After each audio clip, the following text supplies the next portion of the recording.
All right, we call to order today's meeting for the Economic Development Authority of the City of Lynchburg, May 18th. Let's start with our roll call. Sean Hewitt. Here. Pat Mosby. Here. George Ann Sneed. Here. Kim Sorensen. Kim is absent. John Stone here. Richard Tugman. Sackett Wood. Here. Thank you.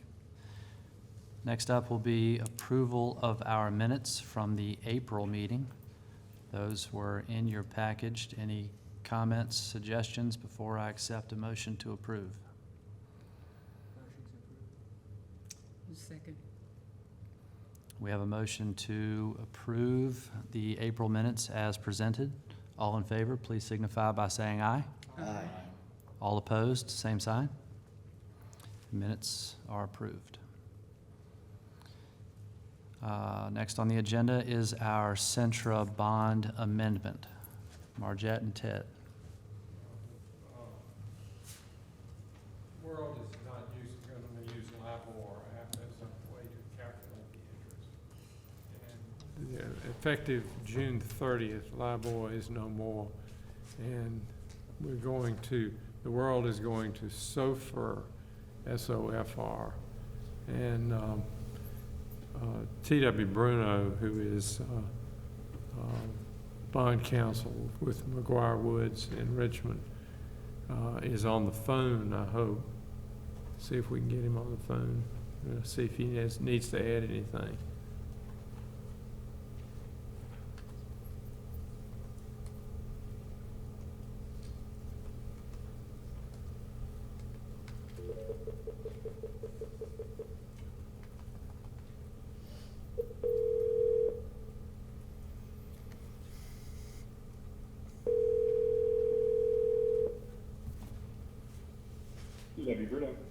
TW, this is Ted Craddock, and the EDA of Lynchburg is in session now. How's your ankle? Thanks, Ted. Doing just fine. I appreciate you all accommodating that. I just briefly explained that LIBOR will be no more effective, I think, June 30, and we need to go to another way to calculate interest, and the world is now going to SOFR. You want to just explain a little bit about how it's used? Sure. So, the EDA issued a bunch of different bonds for Centra. The one that we're talking about now is the 2017 D bond. That is, unlike a lot of the bonds, not issued to the public. It's held by a bank. That bank is Truist. It has an interest rate that is based off of, as Ted said, LIBOR, which is going away, and so we need to replace that index with something else. The sort of industry has coalesced around a couple of different indices. The major one is called SOFR, which is a secured overnight funding rate that's published by the Federal Reserve. And so the amendment document that we've got and the resolution that authorizes the EDA to enter into it would amend the bond document to put in place a mechanism to fall back to the SOFR-based rate at midnight on June 30th. And so I think Centra has reviewed it and comfortable with using that as the replacement indices. Nothing else about the bond changes. The principal payments stay the same. The maturity date stays the same. All the requirements and covenants and all that sort of stuff. They were really just being very surgical here and pulling out LIBOR and putting in a mechanism to put SOFR in. So that is what we're here to. If you remember back a couple months, we had a similar resolution for a different borrower, also with Truist, where we were doing something fairly similar. Yeah. Thank you. You have prepared a resolution which I've reviewed, which effectively pulls LIBOR out of the calculation and puts SOFR in. As you say, the Truist Bank, which holds the bond, has agreed to this.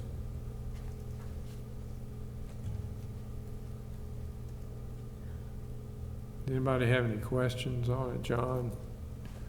And to the best of our understanding, obviously, none of us set SOFR, but SOFR is expected to be comparable and nearly the same as what LIBOR was, and moving forward should be calculated and managed in a similar fashion.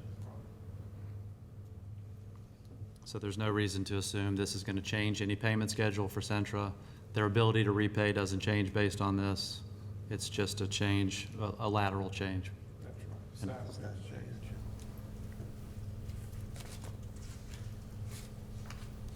Well, you have a resolution in front of you. It was sent out in your packet, and basically it does exactly what TW and I have explained. So what we need is a motion to authorize the chair to sign off on the resolution. Yes, authorize the authority to approve the modification of the bond, 2017 D Centra Health bonds, which are held by Truist. I'll make that motion. Second. All right, so we have a motion to approve the amendment to modify or to approve the resolution. All in favor, please signify.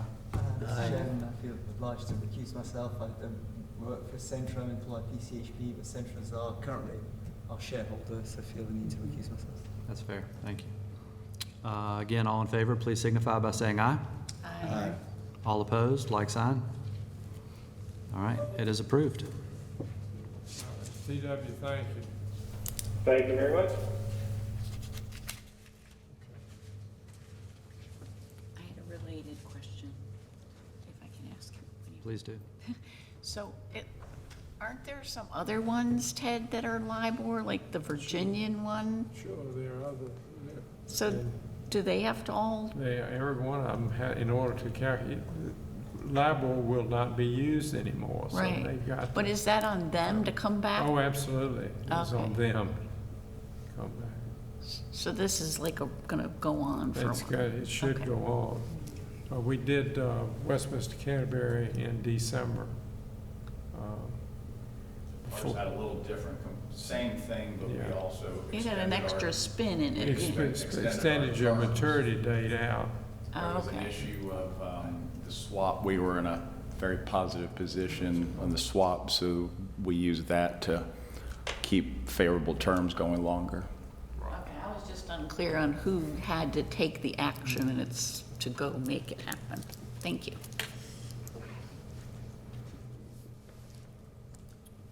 All right, next on the agenda is we need to appoint a nominating committee. And it says I'm going to take care of that. So let's find that.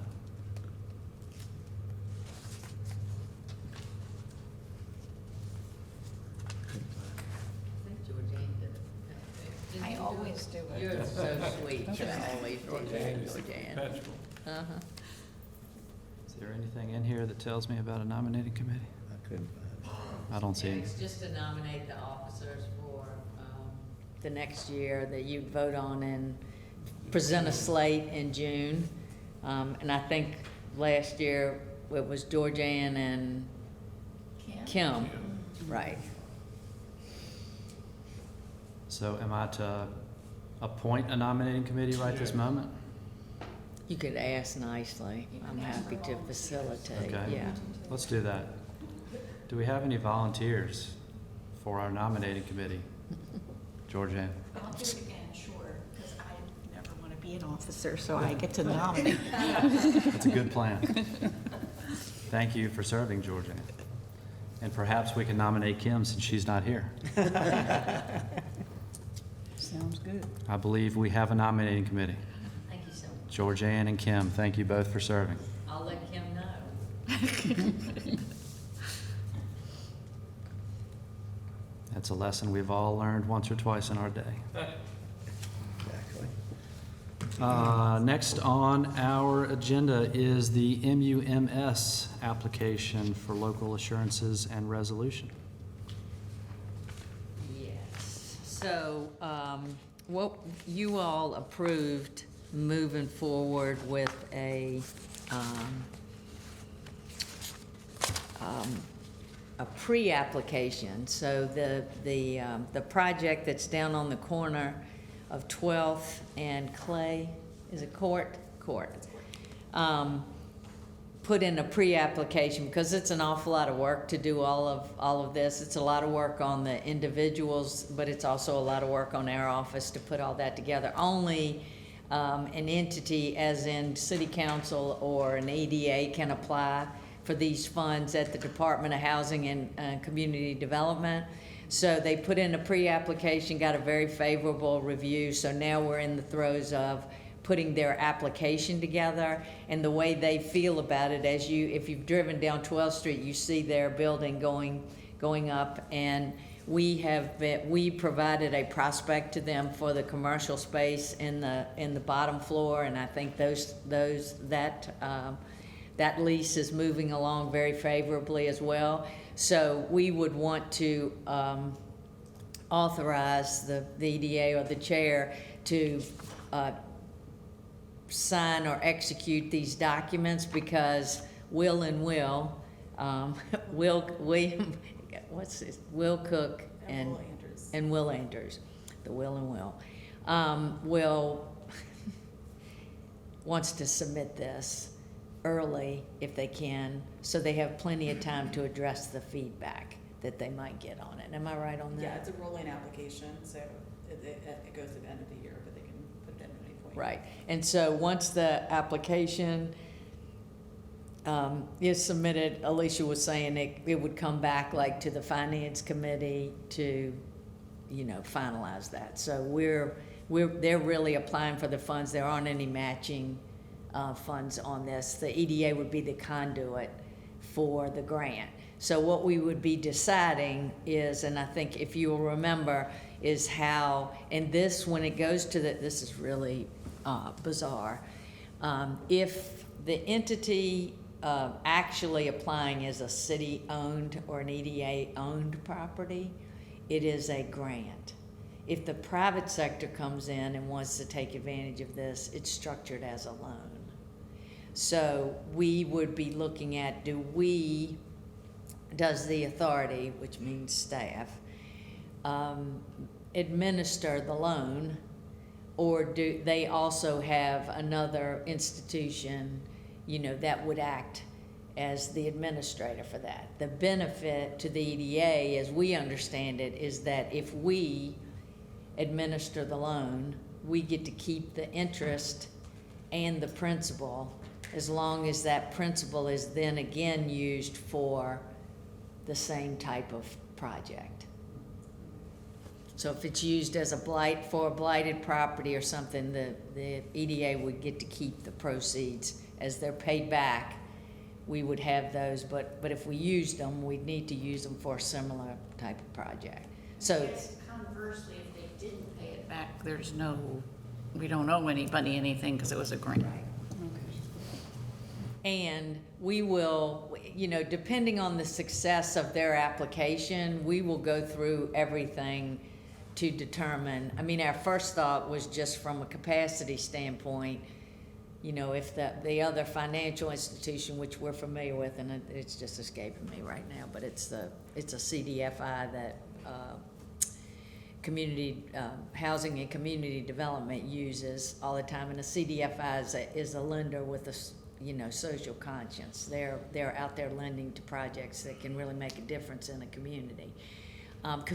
Virginia Community Capital, I'm sorry, I just couldn't think of it. But the other side of it is it's one loan. It's not like we don't know how to do this, and it may be, something that could be of benefit to the EDA in terms of having money to be able to do something. So we obviously that's you all's decision to vote on, and we would bring all that back to you. Right now, we are just asking to authorize the authority to execute the local resolutions that would be needed in order to submit the application.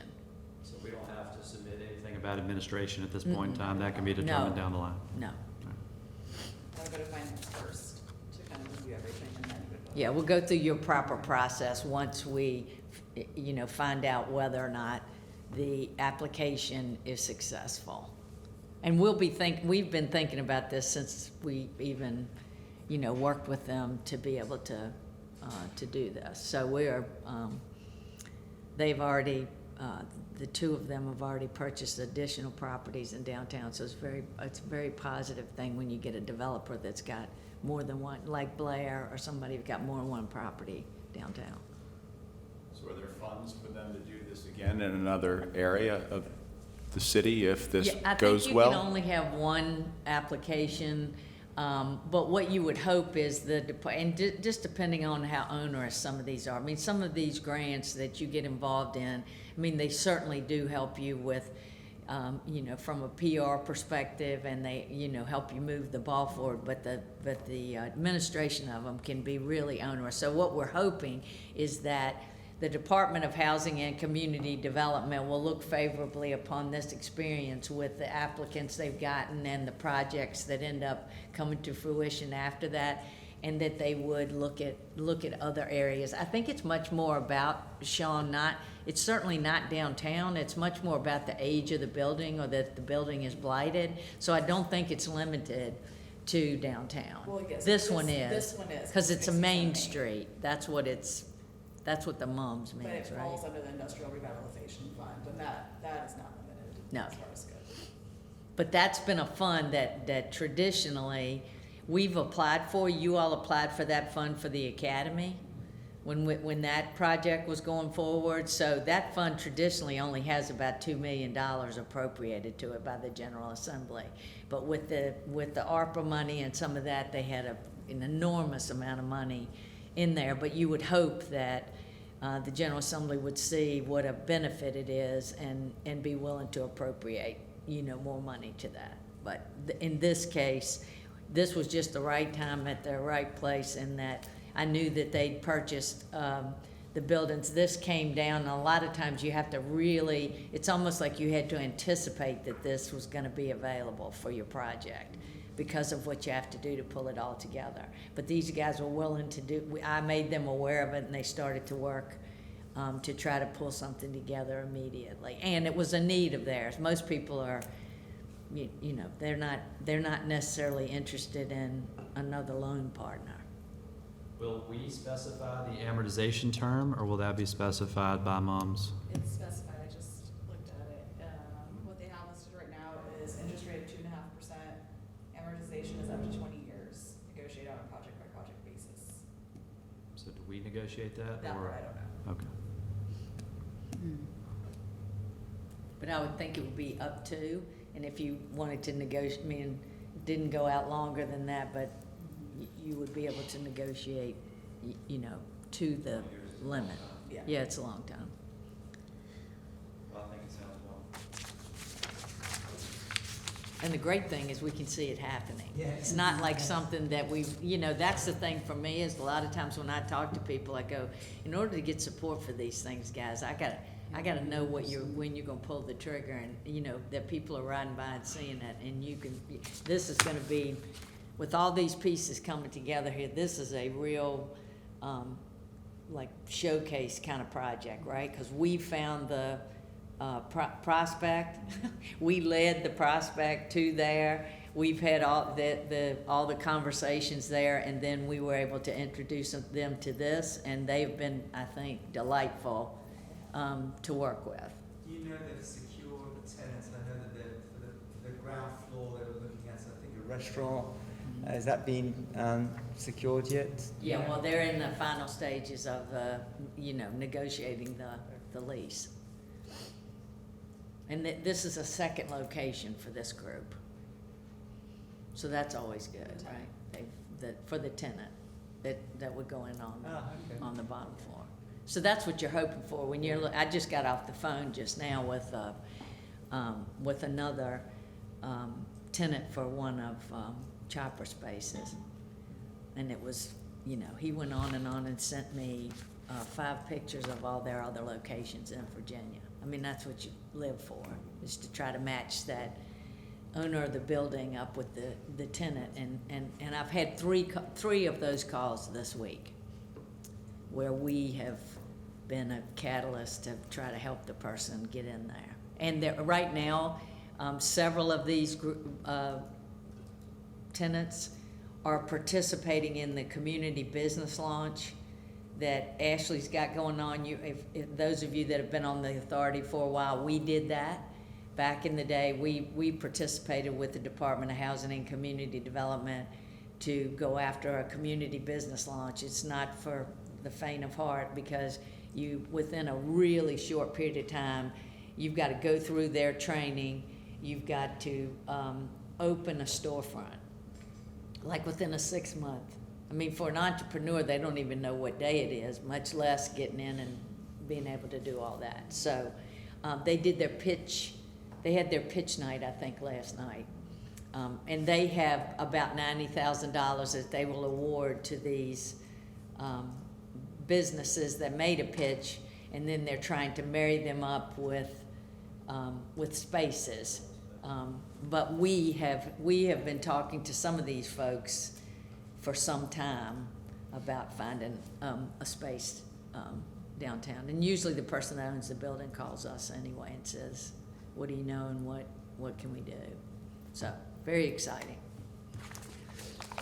So we need a motion to authorize staff to submit that MUMS application. Second. So we have a motion. All in favor of said motion, please specify by saying aye.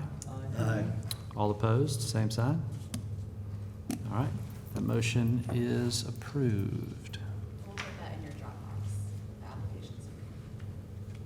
It's evolving, right? Well, we'll put that, the actual application where it stands right now will go in your Dropbox.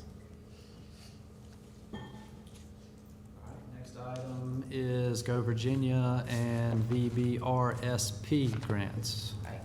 So both of these are, once again, the EDA was the applicant for the grants.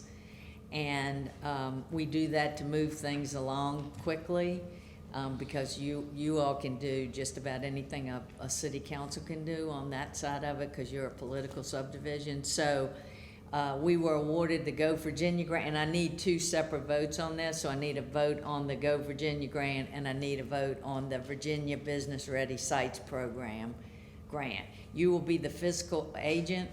The Go Virginia grant is for the Airport Commerce Park, and I want the motion would be to authorize the authority to execute the document, because where the document is right now is Ted reviewed both documents. I have Ted's, what Ted reviewed and laid out in both of those in your Dropbox.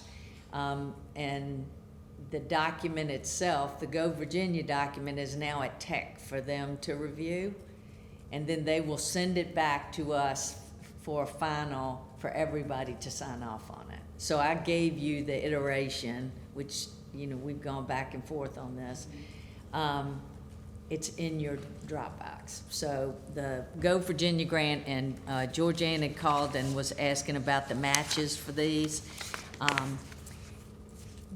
Both of these grants, the match that I was able to use is the master plans that we had done back in the day. I could use the cost the money that we spent on the master plans as part of the match. So the match for the Go Virginia grant will come from Campbell County. I'll send Campbell County an invoice, you know, for half of whatever it is. And then if there's any, Virginia Tech actually takes a fee for administering on their side, the Go Virginia grants.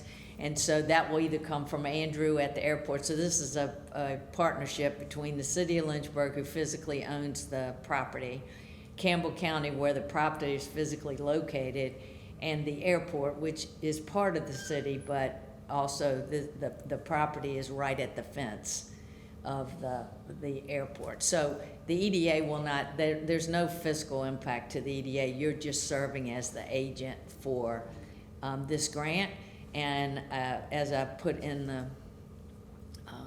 the agenda item, we've gone out and done an RFP for engineering services, and we brought the engineer on, and Clayton and I met with them on Monday to do the Go Virginia grant, the due diligence, and the Virginia Business Ready sites. So we haven't incurred any expenses yet, because that's part of the deal, is you can't incur any expenses until you get all this done. So, but we have secured them, and they have copies of all of this as well. They have a copy of the agreement and what they're supposed to do. This is similar to the Brownfield grant. The person that has the most sifting to do here is Keisha. And we've kept her in the loop. She sat in the meetings with the consultant, and we've also made Brown Edwards aware that all this is coming through. So I don't have a physical document back from Go Virginia. John, you should have a document that comes to you via email on the Virginia Business Ready sites, and there's their agreement.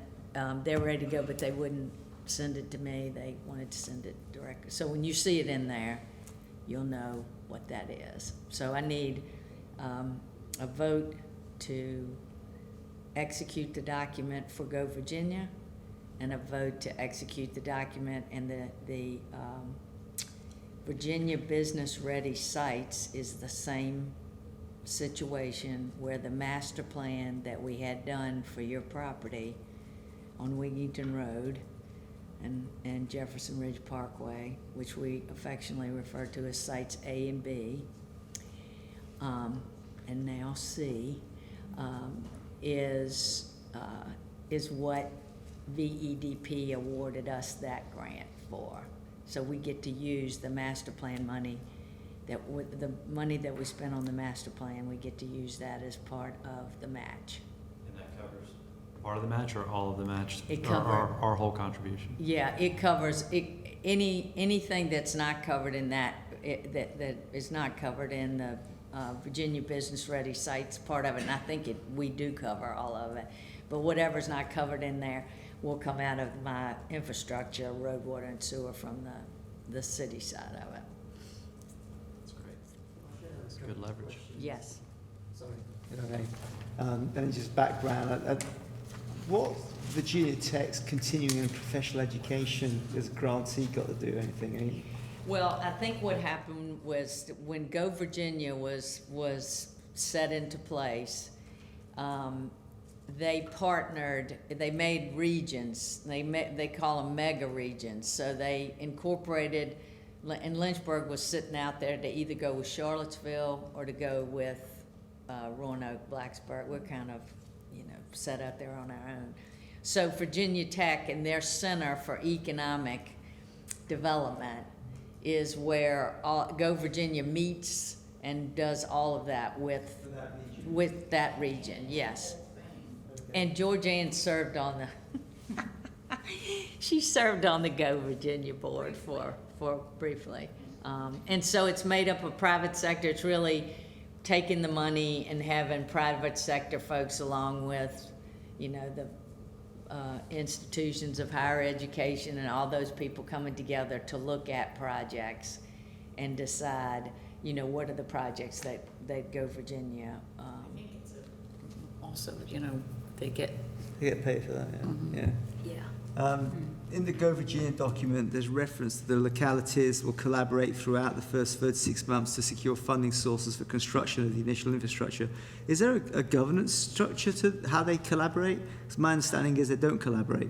So how do you... Okay, so that's just... I think it's the fact that in order to even apply for Go Virginia funding, a lot of times you have to have a collaboration with multiple, municipalities. So on our part, the collaboration is that win, lose, or draw, the actual taxes that come off of anything to do with this will go to Campbell County, right? We will set up a structure with them to do revenue sharing, but they don't have a formal, I just think we have to have a narrative there, perhaps, that we've met together and that we are structuring this, but part of it is that they know from the sources and uses document how much is coming from Campbell County and how much is coming from the city of Lynchburg, but there is no formal structure on how we collaborate. There's no, I've really just, the airport's been bandied about for as long as I've been here, and we had some real barriers to cooperation, not because everybody didn't get along, but because the city has borne the burden of the airport from the inception. The city has paid for absolutely everything, and the taxes have gone to Campbell County. I would say that that probably wasn't a really great contract in the beginning. But to have a large piece of property like that, even though it's challenging, to be sitting out there when we are, site poor, just looks terrible for the city and Campbell County and all of that. But the city really wasn't willing to do to pay for all the infrastructure that would be needed to make these viable sites. But I do think that there's more, they're more interested in doing that now, but the other part of it is that once we've gone for this Go Virginia grant and we bring the site up where we know what the costs are gonna be, then everybody can start to put in their capital improvement budgets these costs. I put the whole, what the projected whole cost of this was in the city's CIP. I mean, it's pushed out, and they can all take me out, but the truth of it is nobody on council's gonna ever understand how much this costs to do and what you have to do to play. They can just, tell us that we haven't attracted any new businesses. Well, you have to have sites in order to do that, and you have to get those sites ready. And if I hadn't gone out and gotten this master plan, and been able to, look at it differently, and Andrew hadn't been at the airport, who's already done some of this where he worked in Tampa previously, we wouldn't be here now. But we also can go to things like VDOT for industrial access funds and different things like this. So we'll try to leverage it all the way around, but it's in the CIP for 5 years out, what it would cost to get access to this site. And what I'm trying to do, and I believe I've said this to you all before, is I'm trying to get the sites to a point where VDP and Megan and ourselves can market these sites, which to me means getting utilities to the site and getting access to the site, some kind of road access to the site. The grading and the rest of it, I might get the construction docs and that type of thing and conceptual drawings, but the prospect that we get and the quality of that prospect would be what would really drive us to make those deals in terms of, paying for grading and that type of thing.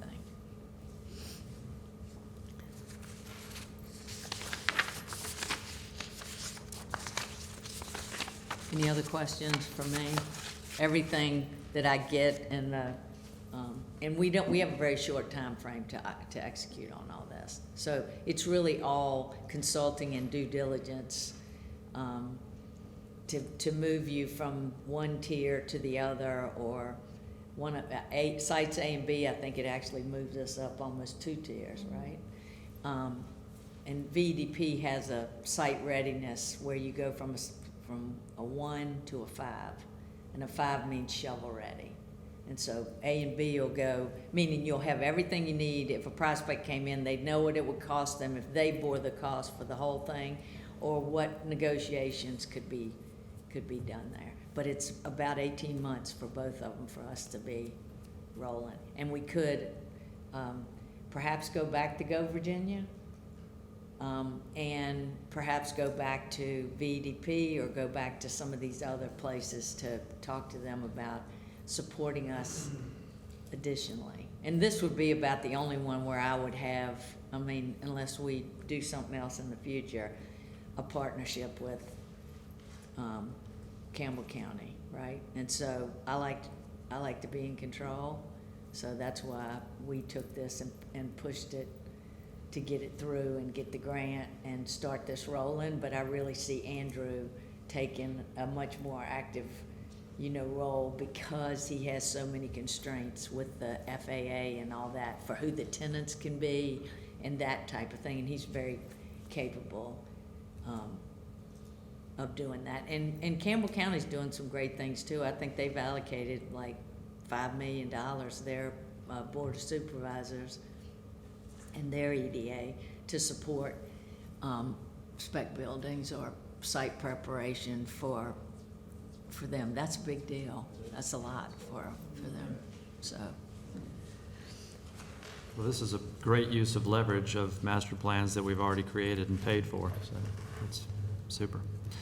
So I need a motion to authorize the chair to execute these performance agreements for Go Virginia and BBRSP. I think she wants two different. Yeah, I think she wants. Two separate motions. Let's start with Go Virginia.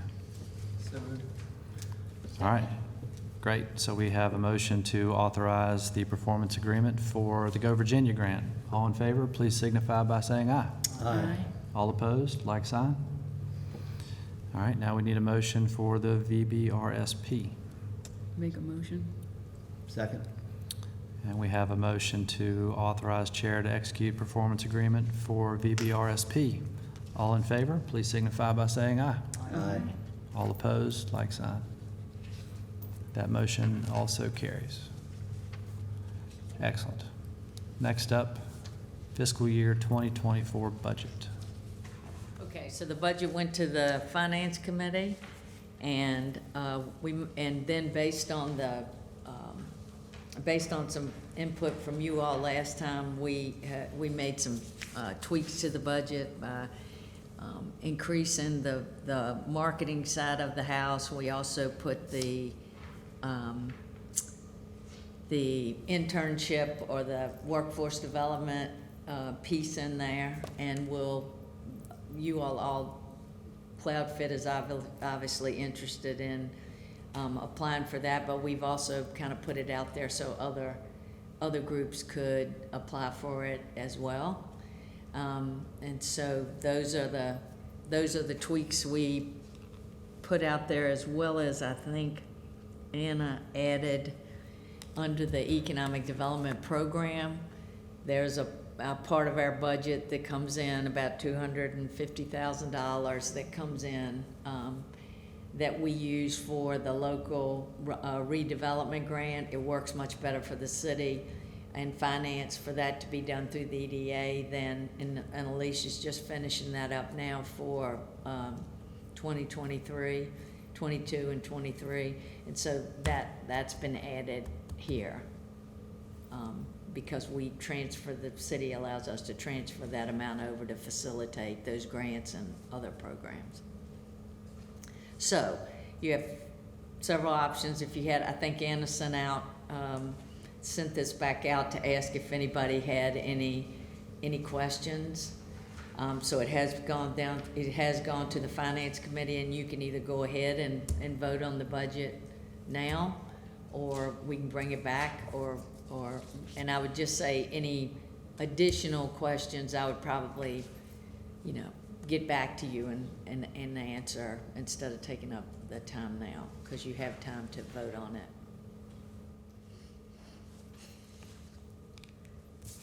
I guess I would just comment that, in a perfect world, your income and your outlays would balance out a little more evenly. But that's always and will always be a challenge for the EDA, just given the nature of the incentives and the lumpiness of those incentives, and that we're not really in the business of creating revenue. So I think that's important to note. And also, a few years ago, it was requested by members of the authority to really look at this in a worst-case scenario, as if you had to pay out all of the, you knew which incentives you were all going to have to pay out. So it's never going to look, as John says, it's never. Well, a lot of the encumbered incentives won't actually be paid in this fiscal year. Correct. And I guess I should clarify, I said we're not in the business of creating revenue. I mean, for ourselves. We're in the business of creating revenue for the city. Could be a thankless job, John. rental income potentially get renewed past the end of the year? No, I know that they're planning, we have until November, that's when the lease is up. So I've told Rex to stay as long as he'd like, but we're planning on going in and looking at the building. I'll just tell you, I already have interested tenants. I'm telling you, it's about to, unless something happens, it's about to, y'all are gonna work harder than you ever have. It is crazy. Happened before you came on board, but we know they're leaving. We're just not exactly sure when they're leaving. And they really had told us that they were going to leave much earlier than this, and then just came back and said, there's no way, we're just gonna extend the lease. So we are, the sweet spot for, and I know Megan says this all the time, but the sweet spot for prospects is about 100,000 square foot building. I mean, you have, when we have a building like the River's Edge building that's out there, and available, the number of prospects you get it's really astounding. So looking at a place to be able to do something like that, and so that building at the BWXT leases right now is about 50-some thousand square feet with a pad graded on the back to put another 30. So we're gonna have the engineers look at all that to maximize whatever we could get in there. And then the EDA can make decisions like, do you want to have that income all the time and generate that, or do you want to sell the building? What is it that you want to do to replenish your coffers so that you can continue to do the great work that you do and have done?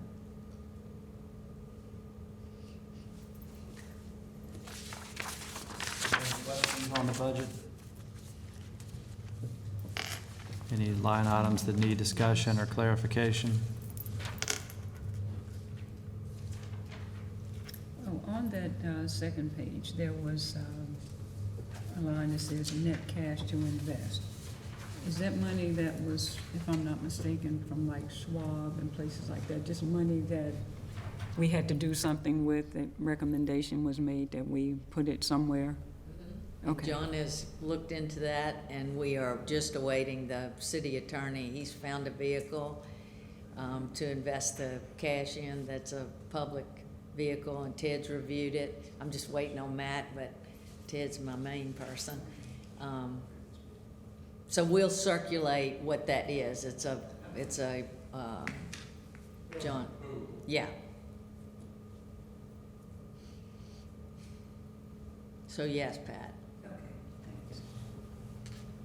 And I really appreciate John's, he called the finance director and everybody, so.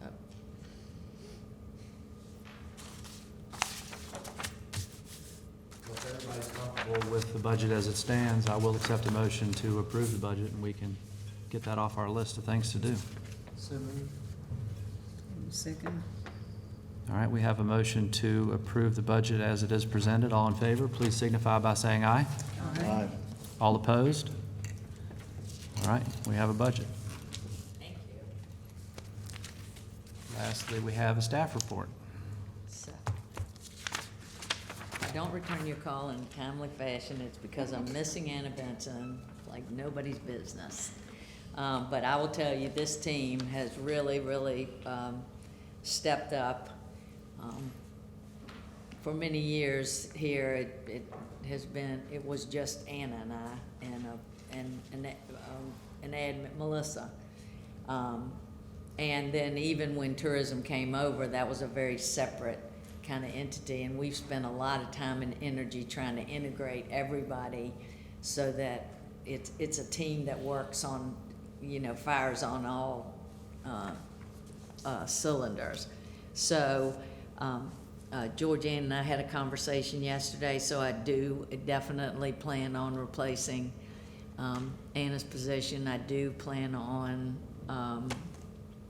continue to look for the business development manager that Winter was really wanted us to have as well. And with the business attraction side of it, coming online as quickly and as fast as that has done, that's gonna be a welcome addition. So, but hiring is not an easy proposition. I wanna make sure we get the right person, because it was always the plan for Anna to succeed here, and she had that really broad, perspective of both the marketing, the tourism side of it, plus having been here with me all the years from an ED side. But I will tell you, the business attraction part of it, as Clayton could tell you, it's like drinking from a fire hose, and that's a whole different animal and moves at breakneck speed in terms of being able to respond,